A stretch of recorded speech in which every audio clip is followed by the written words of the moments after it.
bringing folks together to talk about the latest science in plant lipids, and that has continued throughout the years.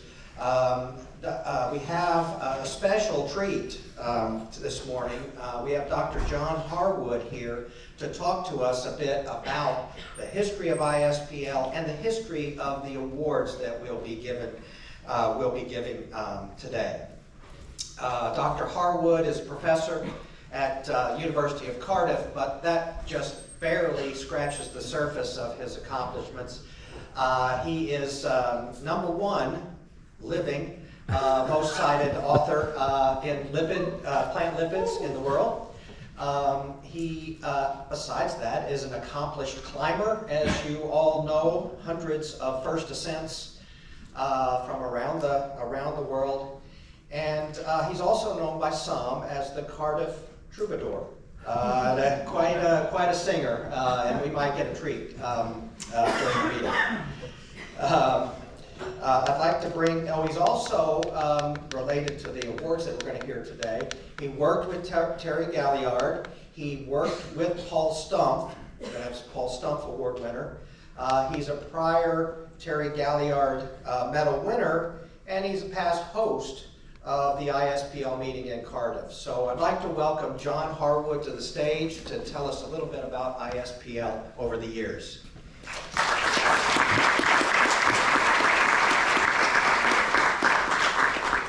Okay, thank you, Kent.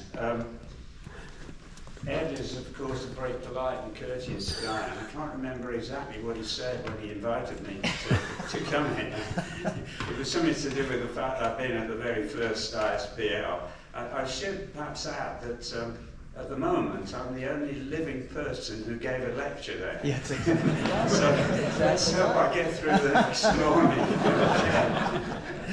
All right, so a little bit, I mean, the history has been described in some detail by Hartmut Lichtenfelder, and no doubt you've read his account, but I'm just going to add a few little extra snippets to the history. Okay, so this is Terry Galliard when he was a young student at University of Birmingham. I should say Birmingham in England, not in Alabama. He did a degree in medical biochemistry, and this was quite a unique degree at the time. Very small intake, only 10 students a year, small department, about 10 members of staff.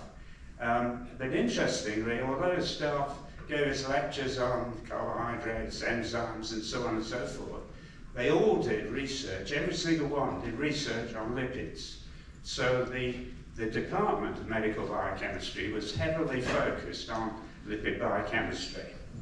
So Terry did his first degree there, then did a PhD with Tim Hawthorne, and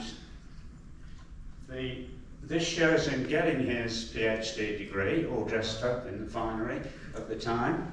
So Terry's here. This is his supervisor, and Tim Hawthorne. John Nigel Hawthorne, but always known as Tim because he was quite a tall guy, Tiny Tim, so it's Tim Hawthorne. His first two students were Terry, and this guy here, who is Mike Gurr, who also worked and made some notable discoveries on plant lipids. He was the first person really to show that phosphatidylcholine was involved in fatty acid metabolism. So everybody who knows about how it's intimately involved in production of unsaturated fatty acids and owes something to Mike Gurr. The guy on the, oops, how did that happen? Okay, the guy on the right is the head of department, Alistair Fraser, who was, did a lot of notable research work on cholesterol, and he was known at the time as Fatty Fraser. Not something you could say nowadays. Anyway, when Terry had got his PhD, as most people in Europe at the time did, he wanted to do a postdoctoral and was thinking of going to the United States. He got a Fulbright scholarship, and if I'd known I was going to give this lecture, I'd have talked to Terry about why he chose to go to Davis, California, and work with Paul Stumpf, because all his training had been on mammalian lipids. However, off he went to, oops, I'm doing very well with this, to see and work with Paul Stumpf for a couple of years. And this is significant because Paul Stumpf's name will keep coming up.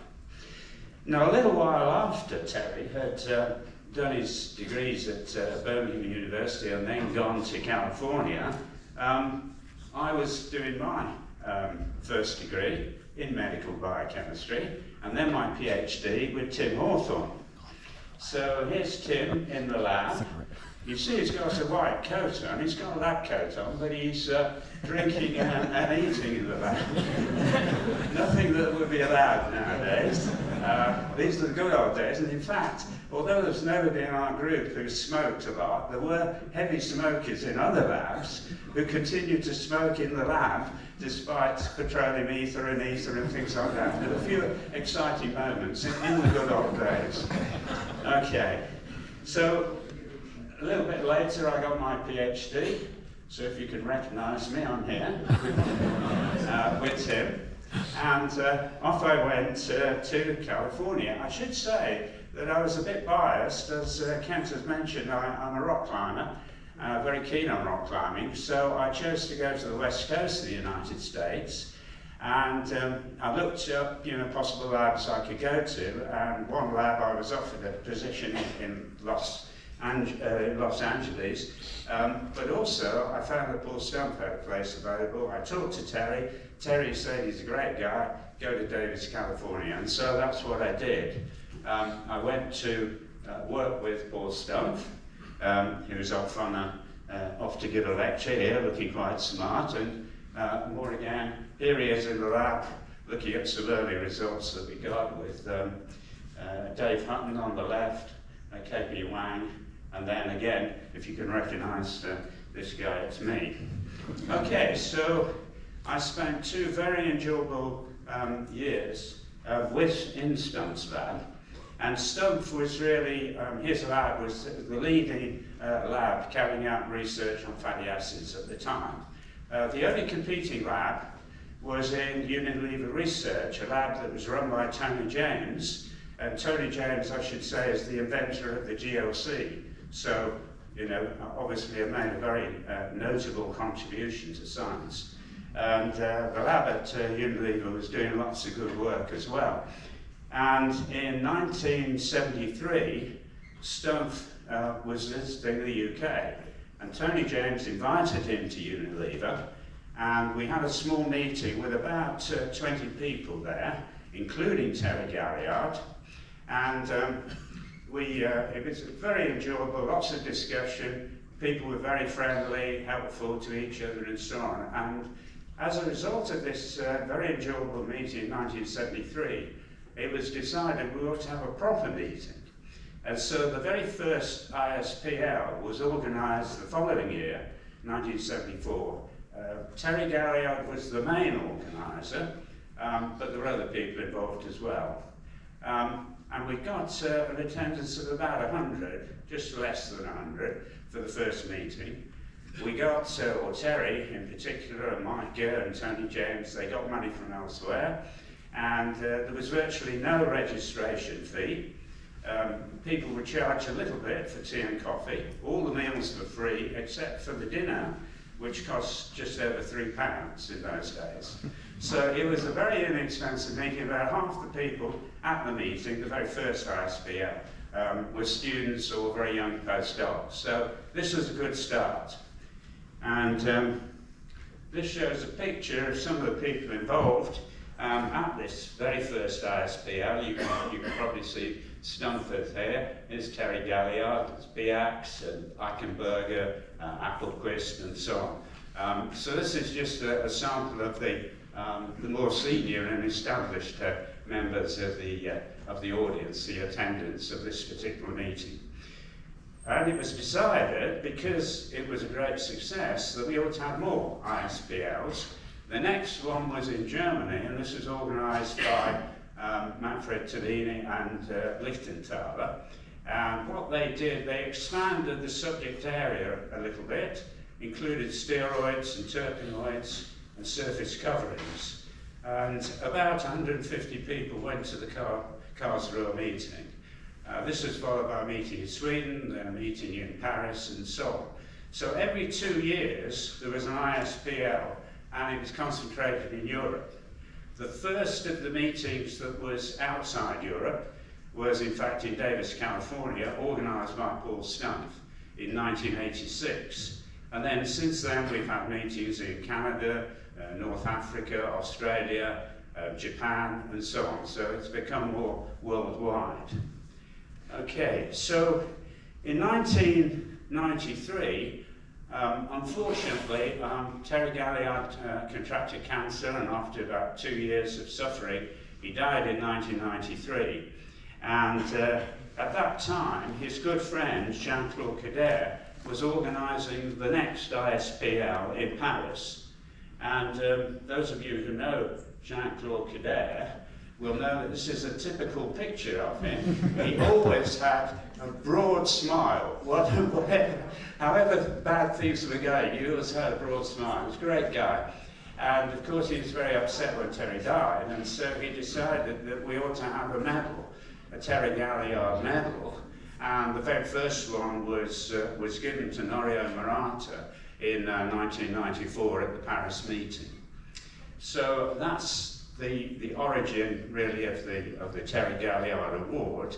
The medal was actually struck in 2000 because I was able to invite Terry's widow, Anona, and his son Ian to the meeting, and we had some medals struck, and in fact there'll be one presented later on this morning to this year's recipient.